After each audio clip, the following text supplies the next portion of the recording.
ఉన్నాయి. ఇంత నైత్యానికి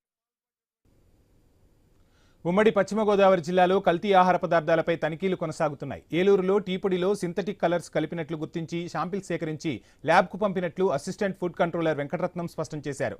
వ్యాపారస్తులు కల్తీ పదార్థాలు విక్రయిస్తే చర్యలు తప్పవని అంటున్న ఫుడ్ సేఫ్టీ అధికారితో మా ప్రతినిధి భార్గవ్ ఫేస్ టు ఫేస్. పశ్చిమ గోదావరి జిల్లా వ్యాప్తంగా కూడా కల్తీ పదార్థాలపై ఆహార పదార్థాలపై కూడా తనిఖీలు కొనసాగుతున్నాయి. ప్రస్తుతం అసిస్టెంట్ ఫుడ్ కంట్రోలర్ వెంకటరత్నం మనతో ఉన్నారు. సరే ఏంటి సార్, మొత్తం జిల్లా వ్యాప్తంగా గత 10 రోజులుగా దాడులు చేస్తున్నారు. నిన్న ఏలూరులో కల్తీ టీ పొడి కూడా పట్టుకున్నట్లు తెలుస్తుంది. ఏంటి దాని మార్కెట్లో నాగేశ్వర టీ పొడి కంపెనీ ముందు ప్రాంతీయ నిఘా శాఖ వారికి రీజనల్ విజిలెన్స్ అండ్ ఎన్ఫోర్స్మెంట్ శాఖ వారికి అందిన సమాచారం ప్రకారం వారు మేము కలిసి కంబైన్డ్గా మార్కెట్లో ఉన్నటువంటి టీ పొడి సెంటర్లు తనిఖీ చేయడం జరిగింది. వాటిల్లో ఒక షాప్ నందు రంగు పదార్థాలు కలిపినటువంటి టీని మేము గ్లాసులో వేసి టెస్ట్ చేస్తే రంగు పదార్థం వచ్చింది. దాన్ని నిర్ధారణ కోసం స్టేట్ ఫుడ్ ల్యాబొరేటరీ హైదరాబాద్ పంపించడం కోసం శాంపిల్స్ మా ఫుడ్ సేఫ్టీ ఆఫీసర్ గారితో 2 శాంపిల్స్ తీసాము. వాటిని స్టేట్ ఫుడ్ ల్యాబొరేటరీ పంపించడం జరిగింది. వాటిలో కనుక నిర్ధారణ అయితే ల్యాబ్లో అనాలిసిస్ చేసినాక వాళ్ళపై చట్టపరమైన చర్యలు తీసుకుంటున్నాం.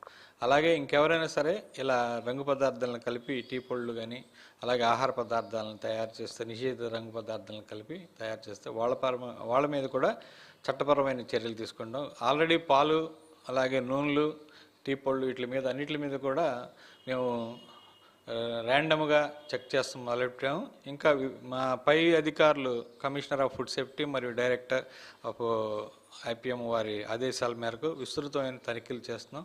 ఇంకా కూడా వీటిని మరింత ఎక్కువగా తనిఖీలు నిర్వహించి ఎవరైతే అక్రమాలకు పాల్పడతారో వాళ్ళపైన చట్టపరమైన చర్యలు తీసుకుంటాం.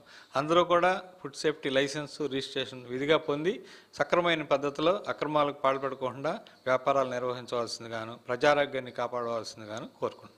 Thank you. చూస్తున్నాం ప్రస్తుతం అయితే ఇక్కడ ఉన్నటువంటి ఫుడ్ సేఫ్టీకి సంబంధించి సిబ్బంది కొరత ఉన్నమాట అయితే వాస్తవం. త్వరలో ఆ భర్తీ జరిగిన తర్వాత మరింత వేగంగా దాడులు చేస్తాం. ప్రజలు ఎక్కడ ఎటువంటి అనుమానాలు వచ్చినా కూడా తమకు ఫిర్యాదు చేయాలని వీరి వివరాలు గోప్యంగా ఉంచుతాం. ఇప్పటి వరకు దాదాపు 18 శాంపిల్స్ సేకరించి ల్యాబ్కు పంపించాం కాబట్టి అవి నిర్ధారణ జరిగితే ఖచ్చితంగా వారు నేరాలకు పాల్పడ్డారు, కల్తీకి పాల్పడ్డారని కనుక వారిపై చర్యలు తీసుకుంటామని ప్రజలు కూడా కల్తీ ఆహార పదార్థాల పట్ల జాగ్రత్తగా ఉండాలి, వ్యాపారులు కూడా జాగ్రత్త నియమాలు పాటించాలని కూడా ఈరోజు ఫుడ్ సేఫ్టీ అధికారులు స్పష్టం చేసిన పరిస్థితి అయితే కనిపిస్తుంది. కెమెరా పర్సన్ చంటితో భార్గవ్, ఏలూరు నుంచి.